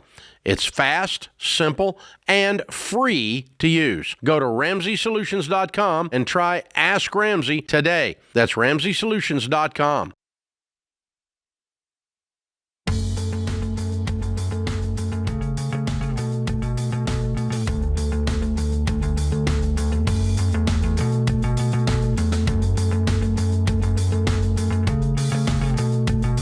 Jane is in Charlotte. Hi, Jane. How are you? I'm doing fine, Dave. How are you? Better than I deserve. What's up? My husband makes $210,000 a year. I make $75,000. He contributes 17% of his salary to our household account just because that's what he deems that he wants to give. And I've always given 100% of mine. But just recently, I said, you know what? I'm going to give 17% as well. But it ends up to where I have to give more to pay our bills. But my question is, should I be giving 17% or should I be giving 8.5%? Because my salary is so much less than his. How old are you guys? 58. And how long have you been married? 40 years. Oh, boy. Mm-hmm. Okay. I want to say this as gently as I can. This is tremendously dysfunctional. What kind of human being is married to a woman for 40 years and gives 17% towards the household? And what kind of human being accepts this arrangement? I understand that, but I'm at a loss because he puts his foot down and that's what he says is going to go, and I don't know another way to make it be different. Well, you're 40 years too late to raise as much hell as you should have raised, but I guess better late than never. Yeah. Well, it's only been this way for 23 years. Okay. What changed? What started how this? about no more? We're not doing it this way anymore. My Bible says to leave and cleave. My Bible says that, and the two are one, and we are now one flesh. And if you want to continue to live in this house with me, buddy, it's now 100%. Yeah, I'm hearing. Otherwise, I'm going to knock a noggin on your head. Yeah. Nut. This is nutty. Yeah. You've really got two choices here, Jane. You can participate in the dysfunction Madness. by saying, oh, I'm only going to do, 17%. Actually, I'm only going to do 8%. And you can participate in it. Or you can do what Dave said and draw a line and say, here's the way it needs to be in order for me to continue. Yeah. But is the 8% fair? No. Or should I Nothing get in this 17? discussion is fair. 100% of both of you is fair and correct and the right way to operate a household. Anything less and you're participating in the madness. But you're not going to do that, are you? You're not going to cause this big a stink. Because what I'm talking about is turning his little world upside down. Mm-hmm. Which needs to happen, darling. I understand, and I've said those things before, but it doesn't work. Okay. I think you need to see a therapist and a marriage counselor is what I think. And and have them help you decide what you're willing to do. If you want to live in the middle of crazy town, just build you a tent, kiddo, and just live there. You've been doing it for 40 years, so, or at least 23 or whatever it was. He decided this absurd butt idea that he thinks he's a roommate instead of a husband. But so, Jane, for 40 years, Sharon Ramsey has not earned an income since our oldest daughter was born. So what if I told her I was going to put in 17%? Do you think that hillbilly woman would have put up with that? I'm just telling you, she wouldn't have. There have been frying pans involved, and she's from East Tennessee. That's an Olympic event there. Wow. Yeah. This is tough. Yeah, honey, I'm sorry. I feel for her. I do not have a fix other than to try to embolden you and give you verbiage to sit down and talk to someone and get the help that you guys needed 23 years ago and you still need today. Because what he is proposing and what he has put you under is what we call financial abuse, and you guys need help. Yeah. This is weird. It's not right. It's not normal. It's unethical. So, how many ways do I need to say it? And so I would not want my friend Jane to tolerate it, and I would not want my friend, her husband, to continue to be a bad husband. Yeah. Man. Oh, boy. Yeah, that's tough. You're going to have to, it's going to require a lot. Yeah. A lot. Yeah. And these patterns are deeply ingrained at this point. So. Well, yeah, because she's asking us to give advice on how to be more dysfunction. Yeah, I can't gauge the level of crazy that I want to participate in. I just don't do crazy. Yeah. So there we go. And this is crazy, Jane. It's crazy, crazy, crazy, crazy, crazy, crazy. Wow. I'm sorry, kiddo. I hope you guys can get some help for your marriage. You desperately, desperately need it. All right, Hunter is in Phoenix. Hey, Hunter, what's up in your world? Hey, guys. How are we doing today? Better than I deserve. How can I help? Hey, just want some information or some help on how to tackle some debt. I'm a recent college graduate. Cool. What's your degree in? Moved back. Construction management. Good. You get a new job? Yes, sir. I started in June. Awesome. Great. What are you making? I make $78,000 a year salary. Good for you. Plus bonuses and stuff, huh? Yeah, we get a 401k bonus at the end of the year. Awesomeness. All right. Good for you. That's a great job coming out of school. Congratulations. Yeah, very nice. And how much debt have you got, Appreciate Hunter? that. So I got out of school with only about $11,000 worth of student debt. Good. And then I got about, this is what's going to hit, is $33,000 in a truck loan. Okay. Okay. And so you celebrated your graduation and your new job by going and doing a stupid thing. Exactly. You are 100% correct. You wouldn't be the first. No, this is like a standard. It's the number one mistake new college graduates make. They go buy a new car. Number one mistake. So, yeah, you did it, and you did it good. You went big. Yeah, you did. Okay, so you got third. Hey, you got to hit a home run. So you got 44 over the fence, $44,000 in debt. If you keep the truck and you live on beans and rice and you have no life, you could be debt-free in a year. If you don't want to trade the truck for beans and rice, you could get rid of the truck now and be debt-free really quick and have a decent life. But you're not going out to eat. You're not going on a date other than to throw a Frisbee. Mm-hmm. And you're not going on vacation. You're not doing nothing except clean up this dadgum mess you made right after you graduated. You did it really good till then. Did I hear you say, we may have cut you off, did you say you moved back in with your parents? Yeah, I chose to move back in after college so I didn't have to pay rent and tried stacking up cash. Yeah, how much cash do you have? Right now, I got about $4,000 in a Roth IRA and about $3,000 in a high-yield savings. Okay, no more Roth, no more investing. Clean up the student loan and get the truck paid off and move out. Go get your life. You make $78,000 a year. You need to get a life. Go get your one-bedroom apartment. I personally would sell the truck, but if you want to keep it and scratch and claw and be done with it in about a year, you can do it. But you need an extra job if you're going to do that. Let's just work all the time. Any chance you can get extra work with the construction folks, or is that it? Not with the company I work for currently because we're a full-time salary. Okay. I could probably do some weekend piecework with other companies. Good. Yeah, I mean, that's the name of the game. If you want to go do all you can do if you want to keep the truck. So I'd go get a one-bedroom apartment, and I would decide whether I'm keeping the truck, and I would work all the time until I'm 100% debt-free, and that has to be in under a year, and I'd get the one-bedroom apartment the next 30 days. Yeah, I would. Yes, you do not get to say, I want this truck, therefore I get to stay in my parents' house to pay for it. That is a no. No. Big no. No. I live with my mommy because of my truck. No, it's just something oxymoronic about that. It doesn't feel right. It doesn't sit right with me, Dave.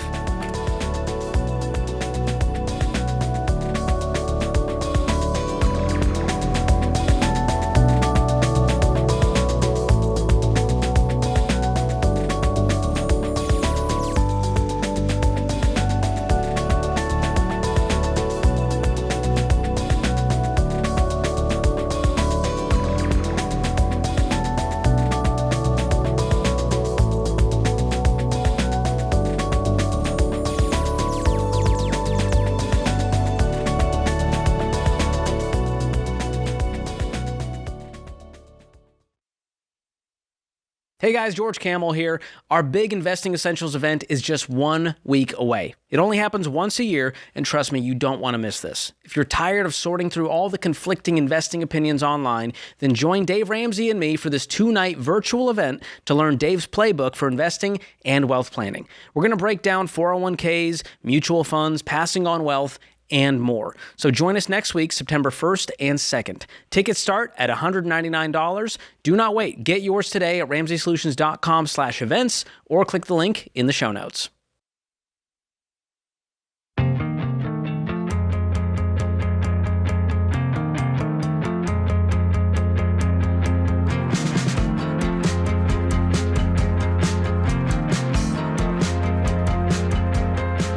Buying or selling a home is a huge decision, and with so much conflicting market news out there about housing, it can be hard to know what's really going on. We're here to help you understand what the market's actually doing, not what all the drama is, so you can buy or sell with confidence. We recommend a 15-year fixed-rate mortgage.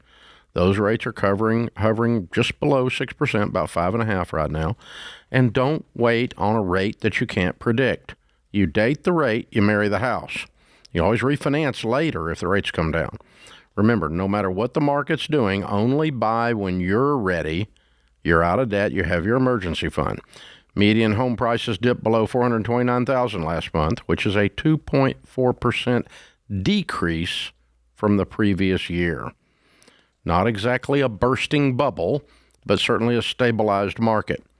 Good news if you're ready to buy. 1 in 5 listings had a price cut last month, and there's 1.1 million homes on the market as we speak.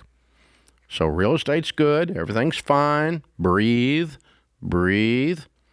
You can check all of this out at RamseySolutions.com/market or click the link in the show notes. Josh is in Birmingham. Hey, Josh, what's up? Hey, Dave. How you doing? Better than I deserve. How can I help? Yes, sir. So I'm 30 years old. I have an annuity. It matures in about 2 months, and I've spoken to a financial advisor and trying to figure out if I should use him or if I should just do what I have planned on my own. So I'm just thinking about trying to transition it to another annuity and then systematically trying to withdraw some of that money out over the next 5 years or so to get it out of the annuity. Why don't you just cash it out? Because I would owe. I thought you said it was up. Taxes up. You're not going to owe much taxes on it. How much is in it? $200,000. So it's about $950,000. I would owe taxes on about $200,000. I'm sorry. How much is the balance of the annuity? What's it worth? $950,000. Okay. And what was it when you took it out? So when it would mature in a couple months, and then I would take it out. The balance would roughly be about $950,000. I know. What was it originally when it started? Oh, originally it was about $1.1 million. So there's a lot of fees and a lot of details on that. But okay, so you've lost money on the annuity? I've lost $200,000. No, so the post heifer was about $760,000. And so, over time, I guess I've kind of... Okay, what I'm trying to determine is how much money did you put in it when you started it? 1.1? So it was a work accident, and I used it to live on for about 7 years or so. Okay, and, so that's what reduced the balance. Yeah. I see. Okay, so it's 1.1 went in from an accident, and then you lived off of some of it. How much did you withdraw to live on? I was withdrawing probably around $50,000 a year. For how many years? Probably about 7 years now. Okay, $350,000 from 1.1 puts us at $700,000, right? Or $650,000? No, $750,000. Okay, all right. So $750,000 is, and then it's worth $900. So you would have taxes on $150. Correct? Yeah, roughly. It depends on what the market does at the time that it matures on that date. Yeah, I understand. Roughly, but roughly, we're giving round numbers here. Okay. Yes, sir. Yeah. So I would get out of this, and I would get into some good mutual funds with a good SmartVestor Pro. Go to RamseySolutions.com and click on SmartVestor Pro to find somebody in your area there at Birmingham that we recommend with the heart of a teacher. Let them sit down with you and crunch the numbers. I'm not going to do that here on the air. Are you back able to work, or you still have to draw off it? Oh, no, I've been working for about 5 years now. So. Okay. All right. So from this point forward, you could just let it grow and leave it alone and just become wealthy, correct? Yeah. Yeah, that's the idea. Yes, sir. Okay. So here's the problem with the annuity. Like you said, it's got a lot of fees, all right, that aren't necessary for your situation. You instead could buy mutual funds that don't have as many fees, half the fees probably or so, and then you can pick good growth stock mutual funds that are growing. If the market has averaged close to 12, if you only, and we're about 12 year to date this year, and it's only August, okay? So, but if you only make 10, your 750 would grow to, in 7 years, it'll be 1.5. In 7 more years, 14 years from today, how old are you? 30. So when you're 44, you would have $3 million. Okay. And when you withdraw the money out of it, you will only have capital gains tax, not ordinary income, which is double capital gains. And when you're in an annuity, the growth is at ordinary income. Yes, sir. As you're about to find out on that $150,000 worth of gain you've had. Approximately. I'm trying to figure out what your basis is, but you need to get someone to actually crunch the numbers and go, this is actually what's going to occur. But the problem is when your 750 turns into $3 million, you're going to pay either a 35 or a 40% tax on that or a 15% tax on that. That's a huge difference. Yeah. And that's if it's in the exact same mutual funds inside the annuity as outside the annuity. Yes, sir. I'm going to pay some taxes today. Well, when it's up in a month or so, right? Yes, sir. So Fidelity does have like an annuity option that has low Honey, fees what did and I just tell you for the last 5 minutes? No more annuities. No. That was the takeaway. No, trust me, I get it. Yeah, I get it. Gotcha. Okay, then why did you just ask me about an annuity? No, you don't need to do an annuity. Don't do it. I would not do that. You do whatever you want to do, honey, but I wouldn't do it.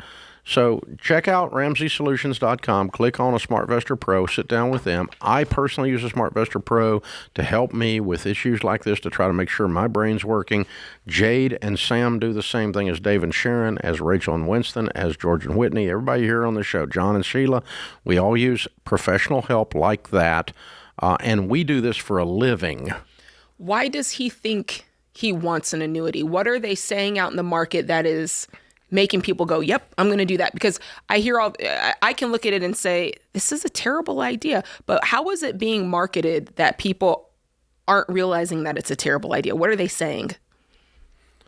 Well, I don't know what he's hearing, but how's it being marketed? An annuity, a variable annuity, has a couple of functions that if you're a first-time investor and you're scared, they give you some comfort. Okay? If you put money in a variable annuity, it's mutual funds inside of an annuity. Right. And you can pick the mutual funds inside the annuity. So you can pick good ones, and he has done pretty good probably. Mm-hmm. All right. And the problem is it grows at ordinary income tax rates, not at capital gains tax rate. Mm-hmm. But they will give you a guarantee of two things. One is that if you put $750 in, if you leave it alone 7 years, we'll guarantee you $750,000 principal. You will not lose your principal. You will not lose. So there it is. Okay. Uh-huh. And we'll also guarantee you a 5% rate of return. Which is poo-poo. Exactly. Because then you can probably make almost 3 times that, 2 times that anyway. So I'd rather take the low interest rate and know that I'm not going to have a loss. No, it's a guarantee of a low interest rate. You don't necessarily, if the bottom line is these guarantees are both worthless because the market, if you pick decent mutual funds, is going to far outperform either one of those guarantees. So they're not going to activate. Right, You're never that person doesn't know that, and so they're just got this in the back of their mind that I can do this, and I've got a guarantee. At least I got a guarantee. Yeah. And I'm not going to lose my principal because everybody knows you lose all your money in the stock market. Right. And all this bull crap, right? But, in 2023, it went up 26%. In 2024, it went up 25%. In 25, it went up 18%. And so far in 26, it's up almost 13%. So they're selling you a sense of security you never needed. It'd have to really suck going forward for you to be back down to your original principal and only getting 5. Yep.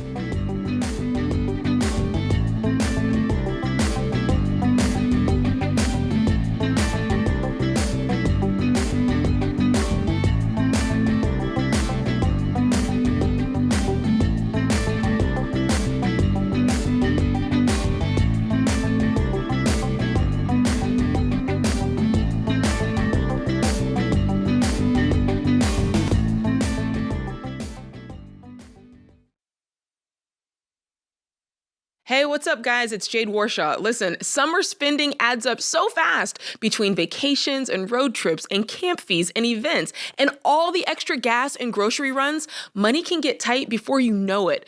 To really get your money under control and keep it that way, you're going to need a plan. And that's what you'll get with the Every Dollar Budget app. It helps you track your spending, free up cash to put toward debt and savings, and it's the simplest way to make a plan for your money before the month begins. So, no more wondering where your money's going. You're telling it where to go. Download Every Dollar in the App Store or Google Play and start for free today.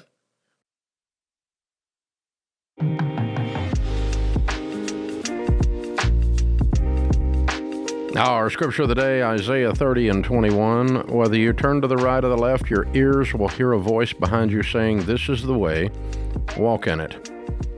Dolly Parton said, "If you don't like the road you're walking, start paving another one." We today, depending on when you're hearing this, I don't know, but today we learned that Dolly's in the arms of Jesus at 80 years old. She was an absolute treasure. And we talked about her in the first segment as we came on the air today.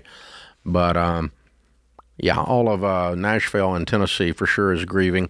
I'll tell you something else about her I didn't mention in that first segment. Almost regardless of who you talk about in the music business, the acting business, the business you and I are in, podcasting or whatever else, almost everyone that has gotten some notoriety has a lot of fans. But there's almost always someone that's got something to say. Well, I was at the restaurant one time and so and so. Something negative. Something negative. You never heard a negative word on her. Ever. No. And in this town of Nashville, a bunch of gossips. Yeah. That's weird. I mean, she was golden. Yeah. Never heard anybody say anything negative. I mean, it didn't take about 30 seconds to find somebody say something negative about me. Right. They're everywhere, you know. But I've never heard anybody say anything negative about her.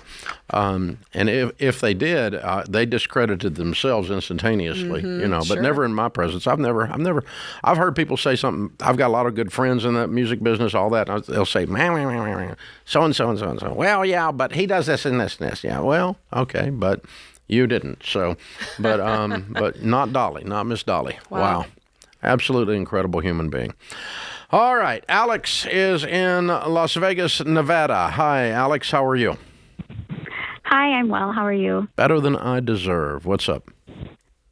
My question was, should I file bankruptcy? What's going on, kiddo? Sorry, I didn't want to get emotional. That's okay. It's scary. So I'm 31. I have 5 kids.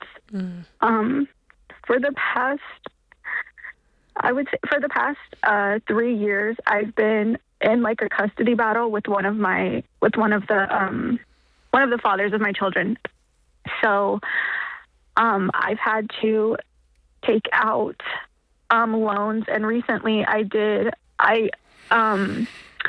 had to take out a title loan on my car to give my attorney like the final payment, and I also had to take out a payday loan as well. Did you win? And so I don't know yet. So the judge is going to do a written decision. But my attorney is pretty confident that the other person had no case and basically said we have nothing to worry about. Just wait for the judge to do the written decision. However, like getting up to this point has cost me like thousands and thousands and thousands of dollars. Yeah, I heard that. What I was trying to figure out is that the bleeding was over, and it sounds like it's over. Okay, so but the patient, the patient is wounded, eh? So okay, yeah. So how much is the payday lender rip off? So the payday loan that I took out was for like $600. So every time, okay, I make $50,000. I know they're awful. And so, and the title loan on the car was how much? $3,500. Okay. And what other debt do you have?